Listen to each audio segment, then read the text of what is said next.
నమస్కారం. ఘంటారావానికి స్వాగతం. ప్రధానాంశాలు. ఏపీ అభివృద్ధికి గేట్వేగా భోగాపురం ఎయిర్పోర్ట్. పారిశ్రామిక పర్యాటక పెట్టుబడులకు బూస్ట్ ఇస్తుందన్న ప్రధాని.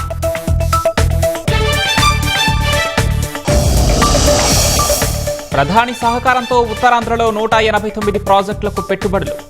కష్టాల్లో ఉన్న ఏపీకి మోదీ ఆక్సిజన్ అందించారన్న సీఎం. ఉత్తరాంధ్ర అంటే ఇకపై వలసలు కాదు, భవిష్యత్తు. ఎర్రబస్సు రాదన్న చోట ఎయిర్పోర్ట్ వచ్చిందన్న లోకేష్.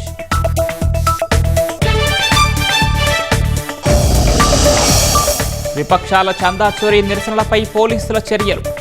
రాహుల్ గాంధీతో పాటు పప్పు యాదవ్పై వారణాసిలో కేసులు.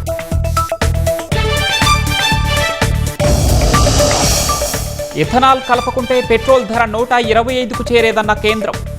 E20 వినియోగదారులపై 30 రూపాయల భారం తగ్గిందని వెల్లడి.